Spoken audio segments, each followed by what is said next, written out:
আলহামদুলিল্লাহ visa success ratio খুবই high. High বলতে কি 100%ই বলা যায়। তো এটার one of the main reason আমি বলব যে trust and fast process. This is one of the আমাদের ক্যাপাবিলিটি যেটা আমরা করি।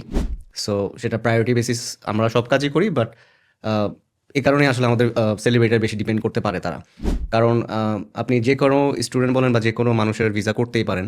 বাট একটা সেলিব্রিটি যখন আপনাকে তার ভিসার জন্য আসবে বা তার কনফিডেন্সিয়াল ডকুমেন্টস যেগুলো আছে পাসপোর্টস, ব্যাংক ডিটেলস বা ব্যাংক স্টেটমেন্ট এগুলো খুবই কনফিডেন্সিয়াল জিনিস। আর একজন সেলিব্রিটি যাকে সবাই চিনে, সে যখন ডকুমেন্টসগুলো শেয়ার করে তার ওই লেভেলের একটা ট্রাস্ট Absolutely. দরকার আর কি। সো ওই ট্রাস্টটা ডেফিনেটলি তারা আমাদেরকে করে। অ্যান্ড আমাদের সোফার আলহামদুলিল্লাহ ভিসা সাকসেস রেশিও খুবই হাই। হাই বলতে কি 100%ই বলা যায়। 100% সেলিব্রিটিদের ক্ষেত্রে। সো একজন দুইজন সেলিব্রিটির ভিসা যখন হয়েছে সো ডেফিনেটলি এটা ওয়ার্ড অফ মাউথ রেফারেলের হয়ে গেছে বাকিটা। সো এখন অস্ট্রেলিয়াতে ভালোই কালচারাল প্রোগ্রাম হয়। বাংলাদেশি ওখানে অনেক কালচারাল অ্যাসোসিয়েশন আছে। সিডনি বলেন, মেলবোর্ন বলেন, ব্রিসবেনে। সো সেক্ষেত্রে তাদের যে অর্গানাইজারগুলো আছে তারা কাজগুলো অপটেক ইন্টারন্যাশনালের কাছেই হ্যান্ড ওভার করে।